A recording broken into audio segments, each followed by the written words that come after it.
Entonces empecé en Estacio. Y el día que empecé en Estacio, en la universidad, cuando entré a la cocina, lloré. ¿Por qué lloré? Porque me encontré, me descubrí a mí mismo. Y al encontrarme, no quise hacer otra cosa en la vida que no fuera cocinar.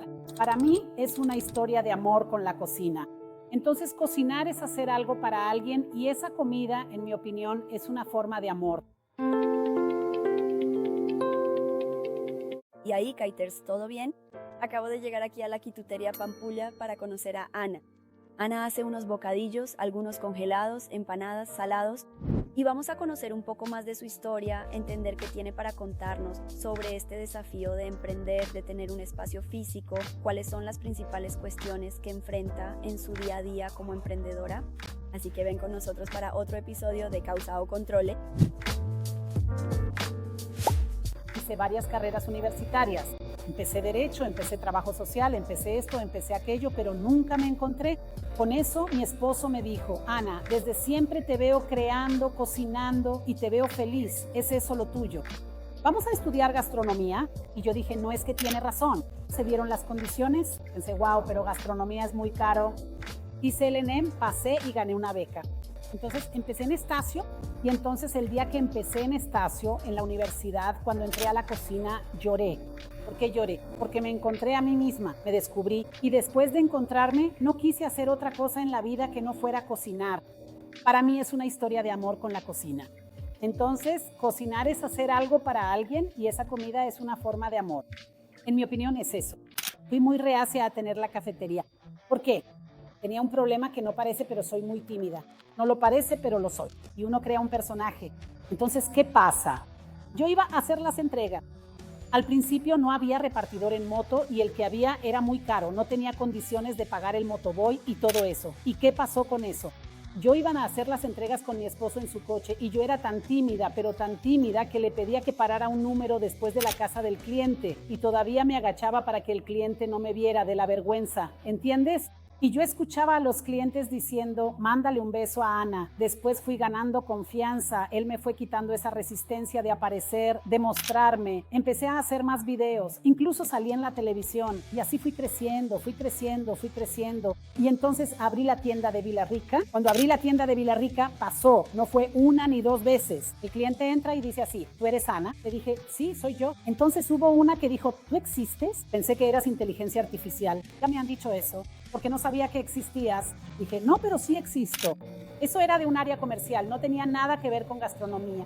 Solo que yo era vendedora, tenía 18, 20 años de experiencia con contrato como vendedora, supervisora y todo eso. Pero me vi haciendo mucha comida en casa y no podía comer toda la cantidad de cosas que tenía. Y además mi esposo había cerrado la empresa, un montón de cosas, estábamos en un momento financiero no muy bueno. Y ese día empecé a hacer muchos hojaldres, empecé a repartirlos entre los vecinos porque no podía comer toda esa cantidad de comida. Y entonces, ¿qué pasó con eso?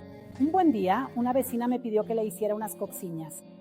Pero ese día, por increíble que parezca, yo tenía 3 reales con 75 centavos, creo. Y mi hijo, yo tenía que comprar yogur para mi hijo. ¿Qué decidí hacer? Fui a Sorgue, compré 3 reales con 75 centavos de pollo e hice las coxiñas para la vecina.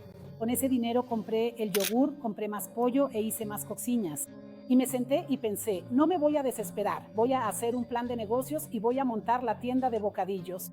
Y así, montando la tienda de bocadillos, empecé haciéndolo en casa, entonces hice coxiñas, pero mi verdadera pasión siempre fueron los hojaldres. Entré en el grupo de la escuela y a través de los grupos escolares fui consiguiendo clientes. Llegó la pandemia, una pandemia. Crecí un 150% o más haciendo entregas, todo online a través de grupos de WhatsApp. Este de aquí es el hojaldre de higo con baker. La quitutería empezó más por él, porque me enamoré de este negocio. Y entonces es un hojaldre dulce, pero la combinación de higo con baker es sensacional. Y así la quitutería comenzó con él. Y si depende de mí, nunca dejaré la quitutería. Es uno de los productos estrella de la quitutería. Y aquí también hay camarón, brie con damasco, puerro con queso, un bim con requesón, provolone con piña. Esta de aquí también es uno de los productos estrella, que es queso brie con damasco. Luego está Paris India, que es chutney de tomate con nuez de cajú y queso brie. Hay camarón, hay bacalao, hay tomate confitado y queso. Entonces, la que tendrías hoy tiene el rincón del café. Yo también fui resistente. Pero ¿qué pasó? Con esa resistencia descubrí otro lado de mí, que es charlar, conversar, hacer amistades. Aquí muchos clientes se convierten en amigos. Hubo una historia muy graciosa que una clienta fue a comprar en Villarrica. Había una feria allí. La feria era hasta las 18 horas y los domingos, cuando había feria, yo preparaba un cafecito. Y ese cafecito que yo hacía se lo vendía a los feriantes y tal. Y entonces cuando van siendo las 6 de la tarde, se acaba el café, no vale la pena hacer más café ni nada de eso. Y esa clienta dijo así: no, yo quiero café. Entonces bromeé con ella y le dije: no voy a hacer café porque ya son las 6, no voy a hacer café.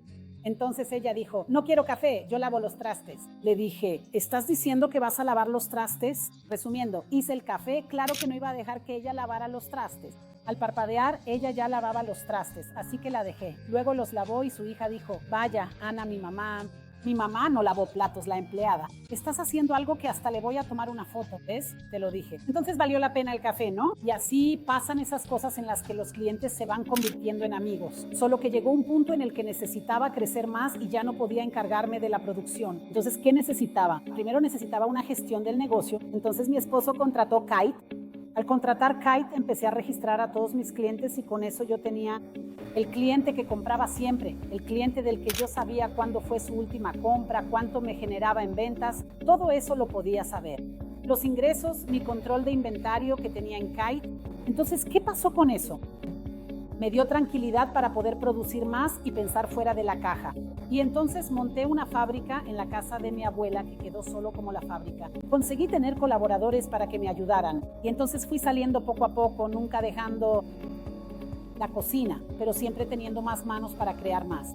Y con eso necesité tener una tienda, la tuve y se convirtió en la tienda de congelados de Quinto Teria. Hoy tenemos cerca de 3,100 clientes, no recuerdo bien, creo que son 3,200 clientes registrados. Sigo teniendo una fuerte presencia online, pero desde el rincón de congelados había una necesidad de tener una cafetería, pero no una cafetería exquisita, llena de alimentos frescos. Oscuro, no. Un pequeño rincón de café para mis clientes y para quien quiera sentirse como en casa. Hoy tengo un cliente que viene a mi cocina y lava los platos. Tengo un cliente que prepara su propia comida, para que os hagáis una idea de lo vaga que soy. No soy así, no. Entonces, hoy Quinto Teria trabaja en línea y la persona en línea hace clic en el sitio, realiza el pedido, me llega a mí, yo lo separo y la persona realiza el pago. Y el pedido se envía. Y hay personas que vienen a la tienda a tomar un cafecito y se llevan los pedidos. ¿Qué tendrías hoy? La cafetería se volvió un lugar para recibir a mis amigos, que también son mis clientes,